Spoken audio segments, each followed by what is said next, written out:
Hey, what's going on, guys? And today I wanted to do a video review for the Nakamichi surround sound system. Now, there's many variations of this sound system, and after doing a little bit of research and digging, I kind of debated, I guess, against really a couple things. First off being, do I get a soundbar that is actually the same brand as the TV that I have?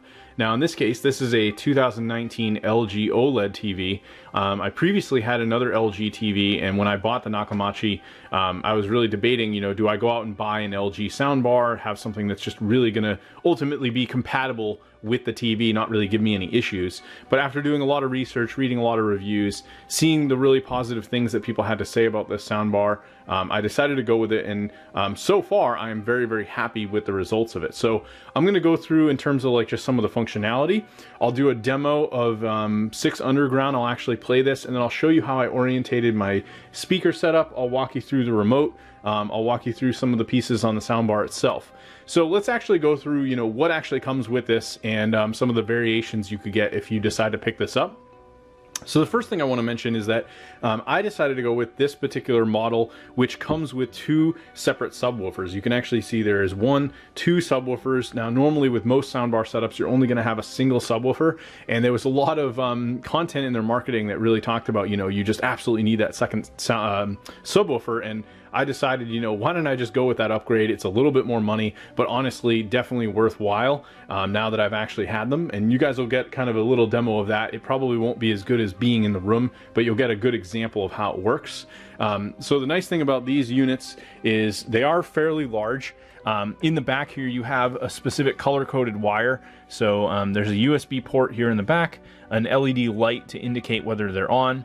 You've got your typical flip switch that you'd see on most power units, and then just a plug. So each of these do need to be powered with their own plug.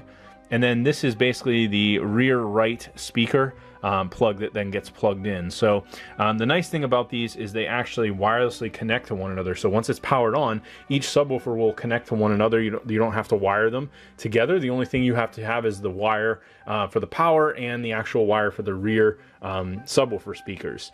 Now, one thing that I did consider is, looking at some of these sound systems that have like wireless rear speakers. Now, in this new home I moved into, we actually have the family room here set up in a basement, and luckily we have a drop ceiling. So I've actually run the wire up the wall. I need to kind of tidy this up, but it actually runs all down this beam, and then I actually drop it through the drop ceiling, and I've got it mounted over here on this side, and then same thing with the other speaker on this side, and the wire runs all the way down the wall and basically into this left side speaker. So same thing, you have a color-coded red plug power LED light that it's on, and then pretty much the same deal on each side. So you do want to make sure that if you're going to get these, you've got somewhere that you can set up both. As you can see, we do have plenty of space on both sides, but you might be in a situation where maybe these aren't going to work. I don't really recommend putting them on like something like if you're going to be storing it on like another like in my case, I've got this whole TV stand. Like, you wouldn't want to be putting it inside of a TV stand or something like that, or maybe in front of it. I just don't really think it's going to look very good aesthetically. So in this case, you probably would want a similar setup to like what I have here. Now, going over the soundbar itself, one thing I will note is that this is fairly large, and kind of a slight con is that you can see if I move back a little bit, it does come up almost a little bit into the TV itself. So one thing to keep in mind is that whether not you set this up, like in my case, if I really wanted to, I could maybe bring the unit down below and like maybe store it here, which it would actually fit.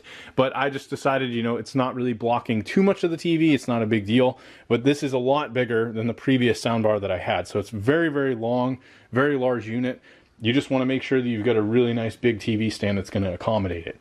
Now, in terms of settings, you've got your basic power here. I believe this is an exit, and then you've got demo, and then pretty much, turning up your volume. Now, for connectivity, we'll flip this over, and I'll kind of give a quick rundown of this. First thing first is you do have your mounting screws here. So if you do want to mount this to a wall, you've got both one screw there and another screw here. Your power plugs in here in the back right. If you do have like cats or animals that maybe like to jump up like we do, you do have to keep in mind, I have had a couple instances where the cats have actually unplugged this, or it's been very easy, like if they knock it, this will come undone, but not really a big deal. In terms of connectivity, you've got on the back a coax, an aux, a USB, and an optical out. on the right side, and then over here on the left side, you have 4 display ports. Now, one of these is going to work as what's called an ARC port. So usually on the back of your TV, you're going to have what's called in fact, actually, these aren't display port, I'm sorry, they're HDMI ports. You're going to have an ARC HDMI out, and what that allows you to do is basically kind of extend the HDMI ports into this entire unit. So in my case, we'll use this as an example, and this is something I really didn't understand when I was buying this, is if you come back here, we have, if you look, it's a little bit tough to read it. I probably can't get it to zoom in, the camera isn't focusing, but this basically says HDMI in, number 2, and then it says ARC. So this is my HDMI 1, this is my HDMI 2, and then I have my HDMI 3 on this particular TV, and then this is a USB in at the bottom. So we basically have 3 HDMI ports that we can be using, and in this case, the second one is our ARC. So what this allows me to do is basically have this HDMI cord run into the ARC port on the Nakamichi, and then at that point, I'm able to, on the Nakamichi unit, shift any of the settings from HDMI 1 through 4 and utilize any of the devices plugged into the unit itself. And this will allow me to have the soundbar capabilities of utilizing the soundbar if I've got, for example, an Xbox or an NVIDIA Shield or a PlayStation 4, any other unit that you're plugging into this. So as I switch between each unit, it's not only going to bring the sound of the Nakamichi into the TV, into the unit, but it will also bring the picture through as well because it's HDMI. So yeah, I haven't really had too many issues with this. You can see sometimes it can be a little bit tight getting the cords in here. I do have a couple, like this one's aftermarket, and these are just kind of standard. I've got the Nintendo Switch one here, and really not too many issues plugging these in or them coming loose, anything like that. So not really a problem. I'll go over the remote and then I'll do a demo for you guys to kind of hear it. Let me grab the remote here. So it's a fairly good size remote. You have basically your mute button here, power. You've got all your Bluetooth USB mode settings. Here you can set the different inputs. So if I want to go to the HDMI ARC for regular TV, I can do that. And then let's say 2 is my PlayStation, I can flip over to that. Then you've got all your sound settings for optical, aux, USB settings. You've got system memory. You have your different settings between types of sound, so music, movies, or games. And then you've got different settings here for like DSP. You can also do the room size setting. So if I switch between this, for example, you can go between, it says SSE3. So this will basically change the surround sound settings based on what I choose. And then you have setup settings, which again will all display in this LED that's right in the front. You can do info to kind of see what's going on in terms of the connection. So right now you can see it's scrolling Dolby D Plus, which is basically the output of the current sound, and you can also see it's connected through ARC. We can also adjust our bass, so if we want, I can go up to bass, like I'll maybe go up to 4, but this will go really high. I mean, you don't even have to have this high at all to have the effect. You can also change the room size. So if in my case, you know, maybe this is a pretty large size room, but I'm not, you know, putting the speakers too far behind me, I can change between large, small or medium sized rooms. I probably would say this is about a medium. You can adjust the display, and then you also have all of your other settings here at the bottom for like different surround sound, getting extra output out of the speakers in the rear, things like that. And then your volume. Now, the nice thing about connecting through ARC is, in my case, if you have, you know, in this case, this is the basic LG remote, I can actually control the volume for the ARC unit. We're not going to demo the sound quite yet, but I can control the volume on my actual LG remote, and it's going to go right through the Nakamichi unit. So that was something I was, you know, concerned about, because obviously it is a little bit of a pain to be using all these extra remotes. So most oftentimes, if you've got all your settings set up on your remote, you can go back and actually just use the regular LG remote, get Netflix going, all the regular functionality that you want, and then anytime you're really at that point just going to be changing your volume and, you know, turning the unit on. I haven't really had too many problems switching between like inputs, but sometimes the unit does get a little bit clunky on me where you might have to like power it down and power it back up. Another problem that I've run into, which can be finicky, is that sometimes the HDMI cables, if you have a poor quality cable, you might have trouble getting things to connect, but that's probably more the cable in of itself. And then, of course, we have cats that love to chew on them, so that's another fun ordeal, just another fun troubleshooting thing to deal with. But overall, these work really nice. So I'm going to demo this now. I'm sure you guys are waiting to hear the sound after watching this, but I wanted to get through all the good details first and just kind of go through the functionality.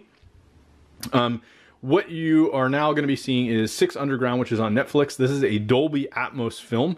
So I have this set up where you're going to basically get the best sound output you could possibly get from Dolby in terms of what this speaker can actually provide. I found that a lot of films, things like that, don't actually provide that output, but this particular movie does. So I'm already 15 minutes in, but this is a car scene. We'll play it for like 30 seconds to a minute and give you guys an idea of how it sounds. And I might even play around with the settings as well. Gun, gun, gun, gun, gun.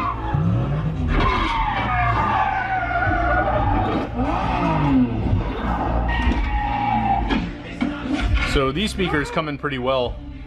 You can really hear the music and a lot of the sound effects.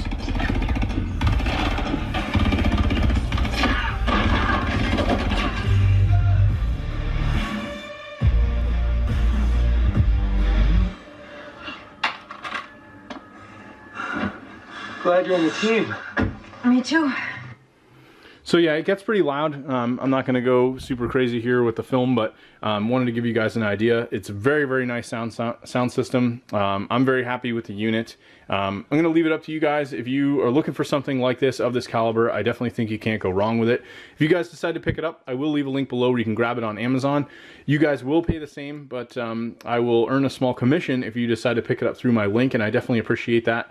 Thanks for watching, and I hope you enjoyed the review. I actually found a pretty good deal on it. I'll put a link to that in the comment below so you can check that out if you are interested in picking one up for yourself.